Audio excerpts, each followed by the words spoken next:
아가서에서 감동받은 몇 구절들을 나누기를 원합니다. 아가서의 주제는 사랑의 관계입니다. 제가 청년 시절 때 아가서를 읽을 때는요, 남녀 간의 진실한 사랑은 무엇인가, 그리고 하나님이 원하시는 거룩한 순결한 사랑과 결혼은 무엇인가, 그리스도와 예수의 교회와의 어떤 사랑의 관계는 무엇인가, 이렇게 초점을 맞춰서 읽었는데, 결혼을 하고 장년이 되면서 아가서를 계속 읽어보니까요, 그것은 그리스도와 교회, 그리고 성도들과 예수님 간의 사랑의 관계라는 그런 생각이 점점 강하게 든다는 것을 경험하게 됩니다. 해석하기 어려운 책이라고 합니다. 왜냐하면 문학적인 표현들이 많고 문학적인 소양이 좀 부족하면은 이게 직역을 하면 안 되거든요. 근데 직역하면은 이상하다, 왜 노루한테 부탁을 할까, 뭐 이런 생각을 하는 거죠. 근데 상징적인 표현들도 많고요. 그리고 중요한 거는 이게 순서대로 안 돼 있어요. 저는 이제 그렇게 생각하는데, 순서대로 돼 있다고 다루는 그런 해석도 있습니다. 근데 제가 여러 번 읽어보니까 이게 어떻게 순서대로 돼 있나, 그런 이제 어려움을 겪습니다. 또한 이야기 해석에서도 여러 해석자들이 다르게 해석을 하는 것을 보게 됩니다. 첫 번째 느끼는 장벽은 무엇일까요? 뭐냐면은 이게 누가 누구한테 이야기를 하는지 이게 알 수가 없는 그런 형태로 되어 있습니다. 누가 얘기하는 걸까? 누구에게 얘기하는 걸까? 먼저 등장하는 인물들을 보면은요, 먼저 아가서를 펴주시죠. 아가서 1장.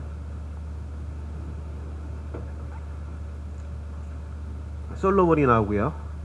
그 다음에 술람미 여인. 술람미 여인은 수넴 여자라고도 합니다. 그리고 목자, 목독이 나오고요. 그리고 예루살렘 딸들, 그 다음에 순행하는 자 또는 순찰하는 자, 그리고 술람미 여인의 오빠들, 이렇게 등장을 합니다. 근데 대부분의 대화는 술람미 여인 또는 목자와 솔로몬과의 대화인데, 두 사람의 대화를 구분하는 법을 좀 말씀드리면요, 나의 사랑하는 자라고 했을 때는 신랑을 의미합니다. 여기서 신랑은 솔로몬과 목자를 의미하고요, 또 나의 사랑이라 그랬을 때는 신부를 의미합니다. 신부는 술람미 여인을 이렇게 의미하죠. 즉 뭐냐면은 술람미 여인이 신랑을 부를 때는 나의 사랑하는 자라고 호칭을 하고, 또 신랑이 신부인 술람미 여인을 부를 때는 나의 사랑이라고 이렇게 직접적인 표현을 쓰는 겁니다. 몇 구절을 보면요, 전체 구조가 사실은 이 구조로 되어 있는데 한번 몇 구절을 보겠습니다. 1장 13절.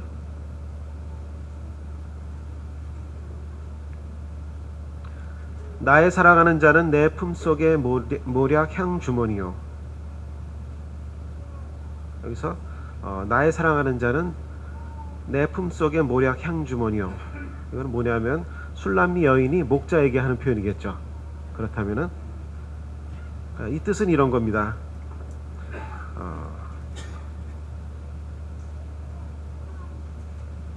예수님은 성도들의 마음 가운데 계셔서 그 향기가 가득한 모략과 같습니다. 이렇게 이제 고백을 한다는 생각이 듭니다.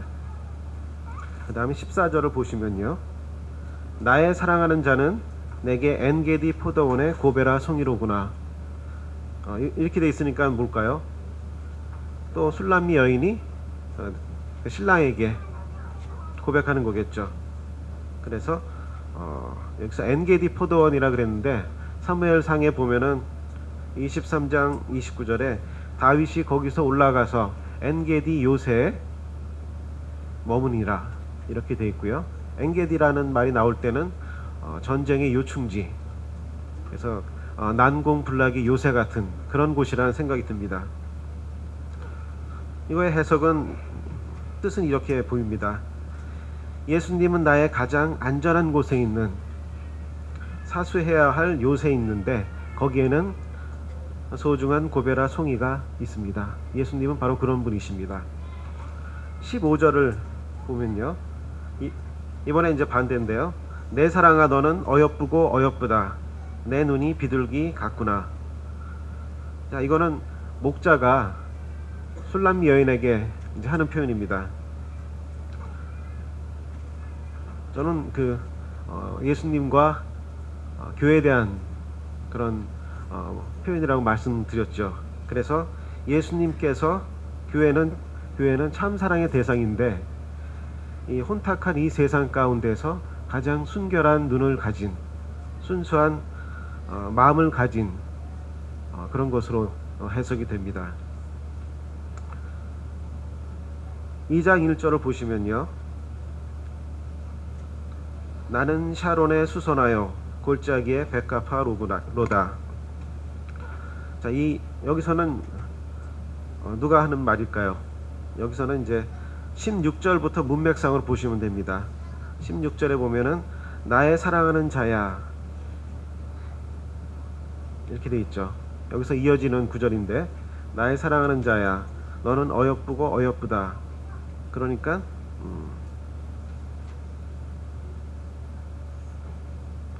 누가 하는 말일까요? 그러니까 이거는 술람미 여인이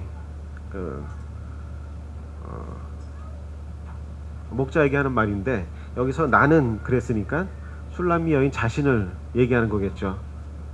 그래서 자기 자신에 대한 그런 표현입니다. 그래서 이 뜻은 뭐냐면은, 나는 그저 샤론 들판에 펴 있는 수선화 꽃이고 골짜기에서 쉽게 볼 수 있는 백합화일 뿐입니다. 이렇게 이제 얘기를 하는 겁니다. 우리가 예수님의 사랑을 알게 될 때 성도는 그저 나는 평범한 사람인데, 특별할 게 없는 사람인데 그분이 나를 사랑하시는구나 라는 그런 의미가 되겠습니다.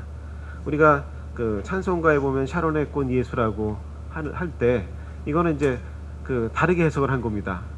즉 나는 샤론의 꽃 예수님은 내가 목자가 된 거죠. 그렇게 해석을 한 거죠. 그래서 그런데 이것도 의미가 있습니다. 예수님은 샤론의 꽃 예수라서 우리가 어디에 있든지 우리 마음 가운데 계신 그런 샤론의 꽃이기도 합니다. 그 다음에 보시면은 2장 2절에 보시면요, 여자들 중에 내 사랑은 가시나무 가운데 백합화로다. 이거는 2장 1절의 말씀에 대해서, 즉 2장 1절은 술람미 여인이 자기를 고백한 거지 않습니까? 거기에 대해서 신랑이, 목자가 대답을 한 겁니다.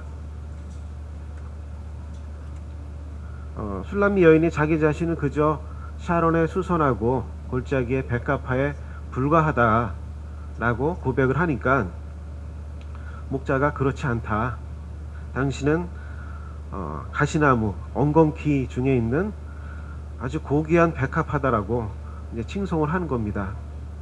그래서 이 말의 의미는 뭐냐면은, 예수님은 교회가 가시나무 속 같은, 이런 어떻게 피어날 것 같지 않은 이런 곳에서 피어난 교회가요, 고귀한 백합화다 라고 이렇게 해석할 수 있습니다. 2장 3절을 보시면요, 이제 거기에 대해서 다시 이제 답변을 하는 겁니다. 남자들 중에 나의 사랑하는 자는 목자를 그래서 의미하는 겁니다. 숲을 가운데 사과나무 같구나. 내가 그 그늘에 앉아서 심히 기뻐하였고 그 열매는 내 입에 달았도다. 이번에는 술람미 여인이 그 칭찬을 듣고 이제 기쁘지 않습니까? 칭찬은 모두 춤추게 하니까 기쁜데 이제 신랑을 칭찬하는 겁니다. 여기에 의미는 뭐냐면은 예수님은 포도나무고 우리는 가지인데 예수님이 주시는 기쁨이 우리의 마음을 충만하게 한다.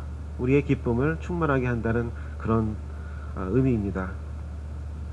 2장 10절로 다시 보시겠습니다. 여기도 나의 사랑하는 자가 내게 말하여 이르기를 나의 사랑 내 어여쁜 자야 일어나서 함께 가자. 이렇게 이제 인용을 한 거죠. 이거는 나의 사랑하는 자인 목자가 나한테 이렇게 말을 했다는 겁니다. 일어나서 함께 가자고. 그래서 이거의 의미는 뭐냐면은 예수님은 하나님 나라의 일을 위해서 우리를 부르십니다. 그리고 그것에 대한 축복을 함께 누리자고 이렇게 일으키는 거죠. 함께 가자고. 이게 가장 단순한 형태의 아가서의 구조입니다. 신랑이 술람미 여인이 있고 그 다음에 목자가 있고 둘이 그대로 이렇게 얘기를 하는데 이게 어디서 끊어지는지 누가 얘기를 한 건지 어디까지가 신랑이 얘기한 것인가 이 부분이 그 해석하는 사람마다 약간씩 차이가 있습니다. 근데 자세히 보시면은 성도님들의 각자의 그 관점에 따라서 끊어지는데 그 가장 중요한 포인트는 나의 사랑하는 자와 나의 사랑으로 이렇게 나눠진다는 겁니다. 아가서를 읽을 때 두 번째 느끼는 장벽은 무엇일까요? 그건 뭐냐면은 이게 무슨 얘기인지 모르는 거예요. 곤란하지 않습니까? 무슨 얘기인지 알아야 되는데 그런데 두 가지 역사를 통해서 두 가지 해석이 크게 있습니다. 이 부분에 대해서는 전에 연대기 할 때 어윤 형제님께서 좀 말씀해 주셨는데요. 제가 그때 들으면서 큰 깨달음이 있었습니다. 첫 번째는 뭐냐면은 이 이야기는 솔로몬과 술람미 여인의 사랑의 이야기다 라고 이제 얘기하는 겁니다. 솔로몬 왕이 에브라임 산지에 바알하몬의 포도원을 가지고 있습니다. 마지막에 9절에 보면 이제 바알하몬이 나오는데 왜 그러냐면은 북왕국과 남왕국이 통일된 그런 국가입니다. 그래서 북쪽에 있는 에브라임에 포도원을 가지고 있습니다. 포도원을 지키는 자들에게 맡겨두었는데 그 중에 술람미 여인의 가족들도 있는 거죠. 그래서 그녀는 포도원을 돌보고 양떼도 돌봐야 합니다. 그리고 포도원을 허는 작은 여우도 잡아야 됩니다. 이렇게 수고를 하다 보니까 검게 타서 자신의 외모를 돌볼 여유조차 없게 되는 거죠. 그러던 어느 날 한 목자가 나타나서 그녀의 마음을 얻고는 다시 돌아오겠다 라고 얘기를 하고 후련히 사라집니다. 그래서 그녀는 목자에 대한 꿈을 꿉니다. 너무나 사랑하기 때문에. 그리고 꿈속에서 찾는데 찾지는 못합니다. 그리고 마음에 사랑하는 자를 꿈속에서 찾기도 하고 집에 돌아왔는데 그것은 여전히 꿈인 것을 보게 됩니다. 가족들이 비웃죠. 그가 언제 돌아올지.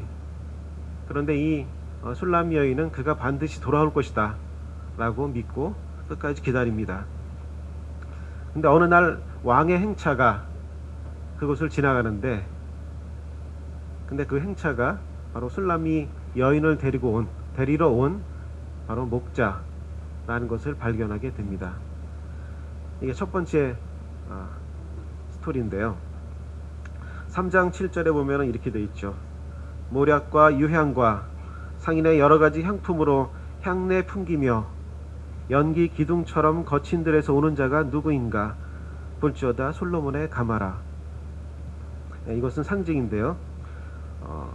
신랑이신 그리스도께서 신부인 교회가 혼인잔치에 우리가 혼인잔치를 하게 되는데 그래서 이 교회가 신실한 마음으로 이 신랑을 기다려야 된다라고 생각을 하게 됩니다. 이제 두 번째 이야기인데 두 번째 스토리는 솔로몬과 술람미 여인 그리고 목자 이렇게 셋 사이의 사랑의 이야기입니다. 이거는 술람미 여인과 목자는 사랑하는 사이인데 솔로몬이 술람미 여인을 일방적으로 좋아해서 데려간다는 그런 이야기입니다. 장소는 솔로몬의 궁전입니다. 그런데 술람미 여인은 여기에 후궁으로 들어오게 됩니다. 원해서 들어온 게 아니라 일방적인 왕이 힘이 세지 않습니까? 그래서 데리고 왔습니다. 그러나 그녀는 목동인 자신의 연인만을 생각을 합니다. 솔로몬과 예루살렘 여자들이 이 술람미 여인의 아름다움을 칭찬을 하는데 그에 대한 답으로 술람미 여인이 목자를 칭찬을 하는데 마치 솔로몬이 앞에 있지만은 솔로몬이 아니라 그 목자가 있다고 생각하고 상상을 하면서 이렇게 칭찬을 하죠. 그래서 역시 몸은 솔로몬 궁정에 있지만은 목자에 대한 사랑과 그런 것 때문에 회상 때문에 사랑으로 병이 나고 꿈에서조차도 잊지를 못합니다. 솔로몬의 온갖 구애에도 불구하고 궁정의 화려함에도 불구하고 술람미 여인은 그 사랑과 순결을 지키고 목자에게 돌아간다는 그런 이야기입니다. 이렇게 두 가지 이야기가 있는데요. 두 번째 이야기에 대해서는 8장 11절부터 12절을 보시면요. 솔로몬이 바알하몬에 포도원이 있어 지키는 자들에게 맡겨두고 그들이 각기 그 열매로 말미암아 은 1000을 바치게 하였구나. 솔로몬 너는 1000을 얻겠고 열매를 지키는 자도 200을 얻으려니와 내게 속한 내 포도원은 내 앞에 있구나. 성도는 세속적인 가치를 얻지 못하더라도 오직 관심은 내 포도원, 여기서 포도원은 예수 그리스도를 나타냅니다. 그리고 이 술람미 여인에게는 목자를 의미합니다. 이렇게 그런데 이 두 가지 해석에 대해서 어떻게 해석을 하든지 간에 예수 그리스도와 교회의 사랑 그리고 성도 여러분 각자와 예수님과의 사랑의 관계를 얘기한다는 것을 보게 됩니다.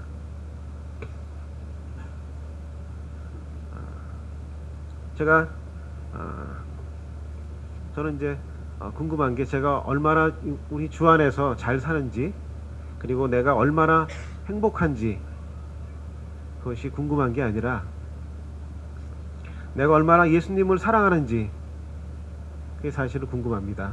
그리고 어떤 때는 내가 예수님을 과연 사랑하기는 하는 건가 이제 그런 의문이 들 때도 있는데요.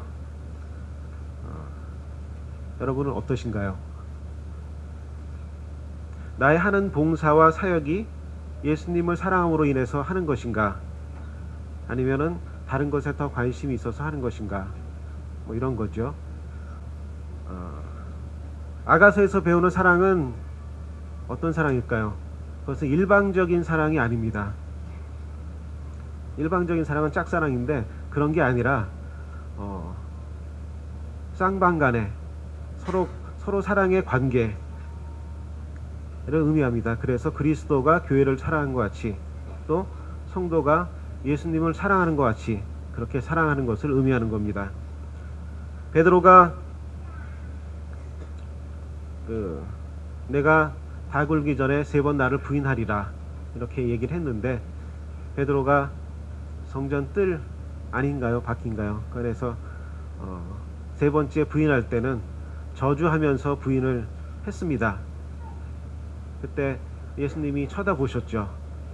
무슨 말을 하시려고 그랬을까? 부활하신 다음에 갈릴리 호숫가에 있었는데 베드로와 제자들은 물고기를 잡고요. 예수님은 그때 조반을 준비하고 계셨습니다. 물고기를 숯을 펴놓고 물고기를 굽고 계셨는데 사랑의 관계라는 것은 개인적인 돌봄, 개인적인 케어를 의미합니다. 베드로에게 물어보시죠. 그런데 이렇게 물어보지는 않으셨습니다. 어떻게 내가 3번이나 나를 부인할 수 있느냐. 그것도 마지막에는 저주까지 하면서 내가 3년이나 너를 가리켰는데 너에게 이 사역을 맡길 걸 생각하니까 앞날이 깜깜하구나. 이렇게 얘기하지 않으셨고요. 이렇게 물으셨죠. 여러분들이 잘 아시다시피 요한의 아들 시몬아, 내가 나를 사랑하느냐. 그걸 이제 3번을 물으시는 겁니다. 베드로가 뭐라고 대답을 했나요? 주님, 내가 주님을 사랑하는 줄을 주님께서 아십니다. 이게 간접화법인데 주님이 아시지 않습니까? 그렇게 3번 대답을 했습니다. 아가서에서는 이렇게 나와 있는데요. 이런 관계를 3번에 걸쳐서 표현합니다. 2장 16절에 내 사랑하는 자는 내게 속하였고 나는 그에게 속하였도다. 아가서 6장 3절에도요. 나는 내 사랑하는 자에게 속하였고 내 사랑하는 자는 내게 속하였으며, 아가서 7장 10절에도요. 나는 내 사랑하는 자에게 속하였도다. 그가 나를 사모하는구나. 아가서를 읽으면서 술람미 여인이 고백한 것처럼 우리도 내가 얼마나 주님을 사랑하는지 고백을 해야 되는 겁니다.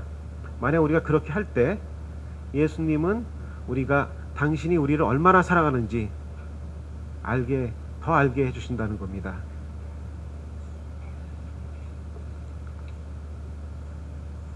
아가서 1장 1절입니다. 내게 입맞추기를 원하니 내 사랑이 포도주보다 나음이로다.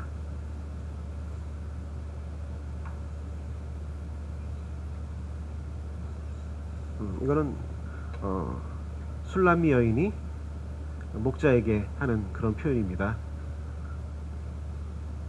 우리가 방금 말씀드린 대로 우리가 고백을 드릴 때 그 사랑을 더 알 수 있다는 그런 말씀입니다.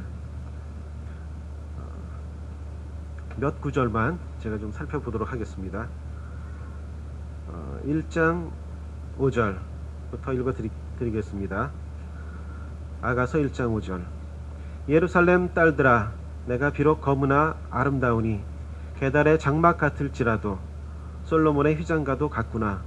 내가 햇볕에 쬐어서 거무스름 할지라도 흘겨보지 말 것은 내 어머니의 아들들이 나에게 노하여 포도원 지기를 삼았음이라. 나의 포도원을 내가 지키지 못하였구나. 술람미 여인이 자기가 검지만은 흘겨보지 말아달라, 이렇게 부탁을 합니다. 이 검다는 거는 수고를 했다는 건데요. 저는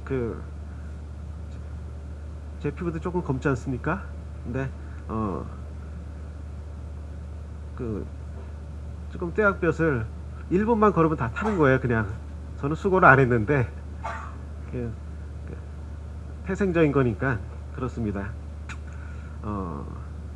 오빠들이 노에서 포도원 지기를 삼았다는 이 뜻은 윽박을 지른 거죠. 강자로 이것을 하라, 그렇게 맡긴 겁니다. 그래서 그 일을 하는 거고요.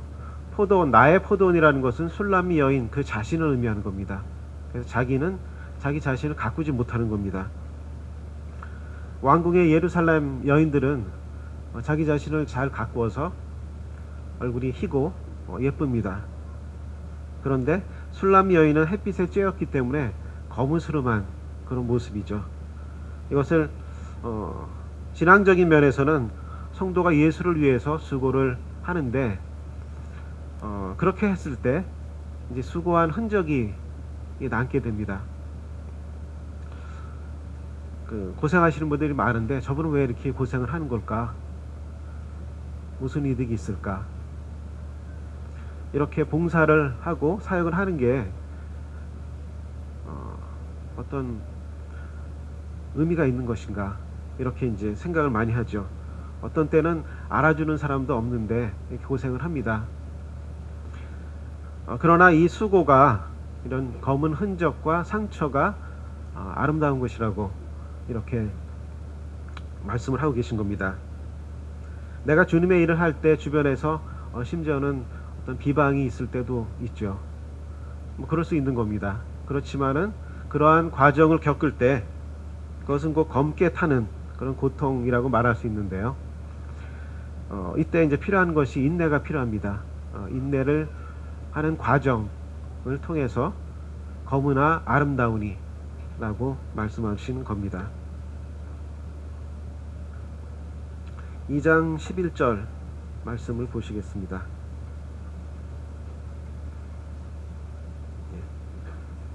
11절.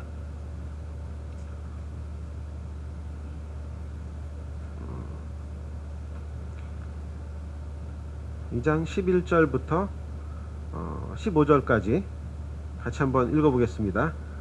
시작. 겨울도 지나고 비도 그쳤고 지면에는 꽃이 피고 새가 노래할 때가 이르렀는데 비둘기의 소리가 우리 땅에 들리는구나. 무화과에는 푸른 열매가 익었고 포도나무는 꽃을 피워 향기를 토하는구나. 나의 사랑 나의 어여쁜 자야, 일어나서 함께 가자. 바위 틈 낭떠러지 은밀한 곳에 있는 나의 비둘기야, 내가 내 얼굴을 보게 하라. 내 소리를 듣게 하라. 내 소리는 부드럽고 내 얼굴은 아름답구나. 우리를 위하여 여우 곧 포도원을 허는 작은 여우를 잡으라. 우리의 포도원에 꽃이 피었습니다. 예. 여기서 제가 말씀드리고 싶은 거는 작은 여우를 말씀드리고 싶은데요. 이 작은 여우는 뭐냐면은 포도원을 이제 어지럽히는 그런 존재입니다. 그래서 이 작은 여우가 나타나는 시기는 이 열매를 맺을 때, 그때 나타나서 그 포도밭을 엉망으로 만드는 겁니다. 그래서 열매를 못 맺게 하는 그런 것입니다. 그래서 이 작은 여우를 잡기 위해 술람미 여인이 덫을 놓죠. 술람미 여인같이 그 여인이 어떻게 여우를 잡을 수 있겠는가 이렇게 생각할 수 있겠지만은 충분히 잡을 수가 있는 겁니다. 이 거대한 짐승이 아니라 작은 여우이기 때문에 이것은 잡을 수 있는 거죠. 이 사랑의 수거가 열매를 맺으려고 하는 그때 거기에 맞춰가지고 작은 어려움이 오게 돼 있습니다. 그리고 요거는 중요한 문제 같지가 않은데 잦은 트러블도 생기고 그런 문제들이 우리를 피곤하게 만듭니다. 사소한 것이 나중에 커지면은 이제 큰 문제가 되곤 그렇게 하는데, 우리 신앙의 즐거움이 커질 때 이 작은 여우가 방해를 하는데요. 그래서 이 작은 여우를 잡아야 됩니다. 이 하나님의 교회에서도 그리고 성도들의 삶에서도 이 작은 여우가 있는데 소통을 방해하고 대화를 끊기고 질서를 어지럽힙니다. 그래서 나에게 있는 작은 여우는 무엇일까? 나의 신앙에 열매를 맺는데 방해가 되는 그것은 무엇일까? 예수님과 사랑의 포도밭을 망가뜨리고 그리고 열매 맺는 것을 방해하는 것은 무엇일까? 여러분들의 작은 여우는 무엇일까요? 제가 아가서에서 말씀드린 대로 우리는 얼마나 예수님을 사랑하는가, 나는 얼마나 예수님을 사랑할까. 그래서 이번에는 술람미 여인과 한번 비교를 한번 하기를 원합니다. 술람미 여인이 얼마나 사랑하는데 나는 어느 정도로 사랑할까 한번 비교하기를 원합니다. 2장 4절 보시죠. 그가 나를 인도하여 잔치집에 들어갔으니 그 사랑은 내 위에 깃발이로구나. 2장 5절에 너희는 검포도로 내 힘을 돕고 사과로 나를 시원하게 하라. 내가 사랑함으로 병이 생겼음이라. 예. 이거를 술람미 여인의 사랑의 첫 단계 이렇게 보겠습니다. 이건 무슨 뜻이냐면은 술람미 여인은 목자가 자신을 사랑한다는 것을 확신하게 됩니다. 이 표현은 이 깃발이 내 머리 위에 있다는 건데요. 이제 확신이 드는 거죠. 그래서 공경현이 잔치집에서도 그것을 확인할 수가 있습니다. 이거는 이게 사랑의 병인데요. 이게 말씀드린 대로 나 홀로 사랑하면은 그 힘이 빠지는데, 이거는 쌍방간에 사랑하기 때문에 그 상사병하고는 다른 겁니다. 상사병은 그 힘이 빠지게 하지 않습니까? 그러니까 그런 거 다른 거죠. 그래서 나를 향한 예수 그리스도의 사랑을 확인했을 때 우리는 사랑의 병이 걸리는데요. 이것이 계속 유지되기 위해서 나는 더 힘을 내기를 원하죠. 그래서 여기 말한 대로 건포도와 내 힘을 돕는 사고로 나를 시원하게 하라, 이렇게 얘기를 합니다. 그래서 이 병은 사랑의 병인데 힘이 나게 하는 그런 병입니다. 자, 그러면은 현재 자신의 상태는 어떠신가요? 예수님을 사랑하는 그런 병에 내가 걸렸는지 이렇게 묻는 겁니다. 그런데 이 힘을 내서 사랑하고픈 마음이 드는가, 내가 더욱더 사랑하고픈 마음이 드는가? 그러면은 술람미 여인이 이 병에 걸렸는데 같은 병을 이제 걸린 겁니다. 그리고 이것은 확신에 찬 그런 사랑의 병입니다. 이건 사랑의 또 다른 단계인데요. 예수님은 늘 내 곁에 계신 분으로 우리는 알고 있습니다. 그분의 사랑 때문에 시간이 가는 줄도 모르고 그냥 지나갑니다. 근데 이제 문득 옆에를 보니까 계시지가 않은 거예요. 그래서 이제 홀로 있는 나를 이제 발견하게 되는 거죠. 근데 늘 계시겠지. 일상생활에 그냥 그래 젖어버립니다. 그리고 찾기는 찾는데 큐티도 하고 뭐 기도도 하고 찾긴 찾습니다. 경건서적도 읽고. 그런데 왠지 내 마음에 멀어진 것 같다 라는 생각이 들죠. 그래서 덜컥 이런 그런 상실감, 그런 게 들 때가 있습니다. 그럼 어떻게 해야 되나요? 가만히 있지 않습니다. 일어나죠. 일어나서 성 밖으로 적극적으로 찾아 나섭니다. 예수님은 어디 계실까? 그래서 먼저 그의 나라와 그의 의를 구하는 그런 사람으로 됩니다. 그리고 성을 순찰하는 사람을 만나기도 하는데 사실 도움이 안 됩니다. 왜냐하면은 이거는 내가 스스로 발견한 것이지 누가 도와줘가지고 약간 도움은 되는데 도와줘서 되는 그런 것은 아닌 겁니다. 이 사랑은 예수님과 나의 개인적인 그런 관계이기 때문입니다. 그래서 이렇게 헤매다가 이 끈을 좀 놓을 듯 할 때 예수님을 만나게 됩니다. 이때 내 마음에 사랑하는 자를 만나게 되는데, 이때는 이분이 얼마나 소중한지 그것을 다시 한번 깨닫게 됩니다. 그리고 이 첫사랑의 경험이 있는 집으로 돌아올 때까지 결코 놓지 않는, 그렇게 됩니다. 여러분들은 어떠신가요? 예수님과의 첫사랑을 잠시 잊어버릴 때가 있죠. 내가 필요할 때는 예수님 항상 옆에 계시는 분, 그리고 도와주셨는데 어디 가셨을까요? 그리고 항상 찾으면 찾을 수 있는 분, 그렇게 생각했는데 그렇지가 않을 때가 있습니다. 그래서 이럴 때는 기존의 틀을 깨고 내가 만든 그 감옥을 뛰쳐나가야 되는 거죠. 그리고 그렇게 했을 때 예수님을 발견하게 됩니다. 술람미 여인이 경험했던 세 번째 단계, 이것은 어떤 사랑일까요? 5장 1절입니다. 5장 1절로 9절까지를 같이 읽겠습니다. 5장 1절 5장 2절부터요. 시작.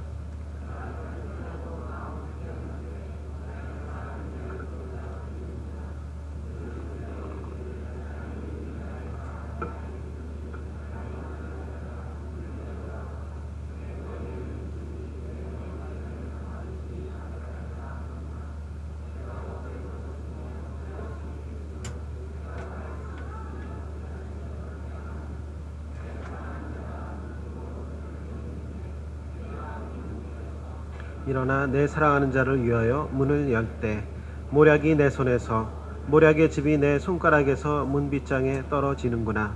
내가 내 사랑하는 자를 위하여 문을 열었으나 그는 벌써 물러갔네. 그가 말할 때에 내 혼이 나갔구나. 내가 그를 찾아도 못 만났고 불러도 응답이 없었노라. 성 안을 순찰하는 자들이 나를 만나매 나를 쳐서 상하게 하였고 성벽에 파수하는 자들이 나의 겉옷을 벗겨 가졌도다. 예루살렘 딸들아, 너희에게 내가 부탁한다. 너희가 내 사랑하는 자를 만나거든 내가 사랑함으로 병이 낫다고 하려무나. 여자들 가운데 어여쁜 자야, 너의 사랑하는 자가 남의 사랑하는 자보다 나은 것이 무엇인가? 너의 사랑하는 자가 남의 사랑하는 자보다 나은 것이 무엇이기에 이같이 우리에게 부탁하는가? 이거는 예수님은 우리 마음 가운데 먼저 찾아오셔서 문 밖에서 두드리는 것처럼 얘기하실 때가 있습니다. 어떤 때는 우리가 자고 있을 때가 있죠. 문 밖에 서서 두드리노니 이렇게 말씀을 하시는데요. 우리는 하나님의 일보다는 자신의 생각에 빠져서 그것을 말씀을 하시는데 듣지 못할 때가 있는 거죠. 그래서 근데 이게 내가 자는 건지 깬 건지 그런 때가 있는 거예요. 그래서 저도 먼 해외 출장을 갔다 오면은 내가 깨 있는 건지 내가 자는 건지 그런 때가 있어요. 이제 적응을 잘 못하는 거죠. 마치 그런 것처럼 자신의 생각에 빠져 있어서 하나님의 음성을, 예수님의 음성을 들었는데 둔감할 때가 있는 겁니다. 그런데 이제 우리가 알게 됩니다. 그래서 문을 여는데 그때 주님을 만나기 위해서 문을 엽니다. 그런데 그분의 모략의 집이 여기 떨어졌다고 되어 있는데, 그것은 의미하는 것은 우리 죄를 위해서 구속하셨던 분의 어린 양이신 예수 그리스도, 우리를 위해서 구속하셨던 그분을 의미합니다. 이 모략의 집이 떨어지는 것을 보고 이분은 예수님이시구나, 우리를 구원하셨던 나를 구원하셨던 예수 그리스도시구나, 그렇게 발견을 하는데 문제는 우리가 갖는 이 사랑은 일방적인 사랑이 아니라는 거죠. 그래서 내가 예수님을 만나고 싶다 그래서 만나는 게 아니라 예수님은 이제 안 계신 겁니다. 가신 겁니다. 여기서 내가 원한다고, 내가 원하는 방식으로, 내가 원하는 시간으로 나의 툴로 그분이 만나지는 게 아니라 그분은 당신이 하시고 싶은 대로 하시는 겁니다. 그래서 혼이 나갈 정도로 찾았지만은 발견을 못합니다. 여기서는 만나지를 못합니다. 그래서 성 안에 순찰하는 사람들에게 술람 여인은 찾기도 하고 다 찾았지만은 오히려 상처만 있고 찾지를 못하죠. 그래서 예루살렘 딸들에게 부탁을 합니다. 이런 나의 사랑하는 자를 만나거든 나에게 좀 알려달라고, 이렇게 간절한 그런 상태가 되는데요. 그리고 내가 사랑함으로 병이 났다고 알려달라, 이렇게 고백을 합니다. 이번엔 만나지 못한 겁니다. 이것은 어떤 의미가 있냐면요, 이 여인은 이제 기다려야 되는 겁니다. 소망을 가지고 기다려야 되는 그런 상태인데요. 어떠신가요? 내가 이런 케이스에 속하진 않는가요? 내가 원하는 방식으로 예수님을 만나야겠는데 예수님은 만나지지가 않는 겁니다. 우리가 소망의 주님은 다시 오신다고 약속을 하셨습니다. 그래서 우리가 인내심을 갖고 또 소망을 갖고 다시 오실 예수님을 기다려야 되는 그런 것입니다. 이거는 만약 내가 그러한 사랑을 가지고 있다면은 나는 이 세 번째 사랑에 속한다 라고 생각이 됩니다. 예.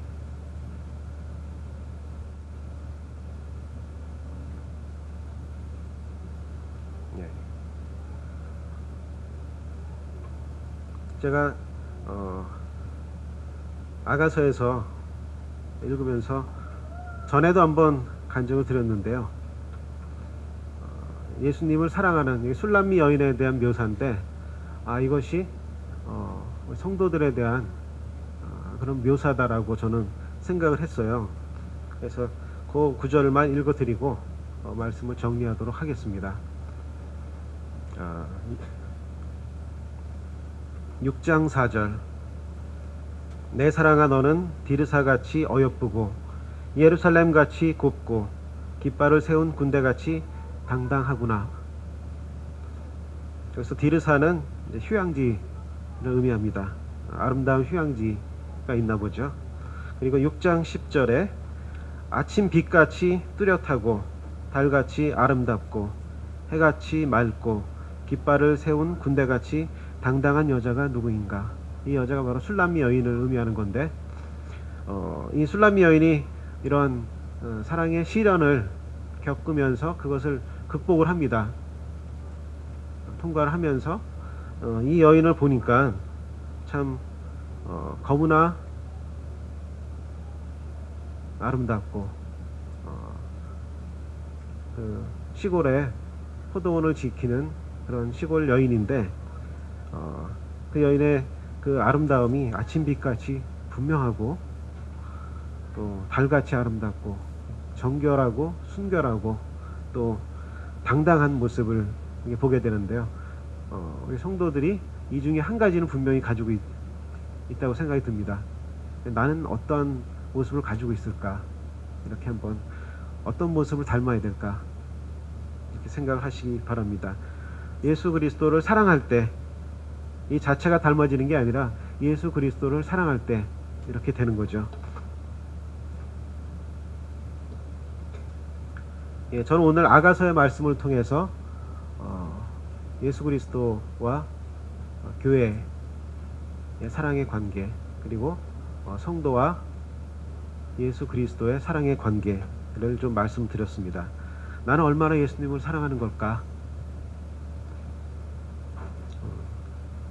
술람미 여인이 고백한 것처럼 엔게디 포도원의 고베라 송이처럼 내 마음의 가장 깊은 곳에 예수님을 모시고 계시지는 않는 것인가? 너는 나를 도장같이 마음에 품으라고 이 고백을 하는데, 이런 그 시련을 통해서 여인이 진실한 사랑을 고백을 합니다. 우리가 예수님을 향해서 먼저 고백을 할 때 예수님은 당신이 얼마나 우리를 사랑하는지 그것을 또 예수님의 고백일까요? 우리에게 또 가르쳐 주십니다. 기도하시고 마치도록 하겠습니다.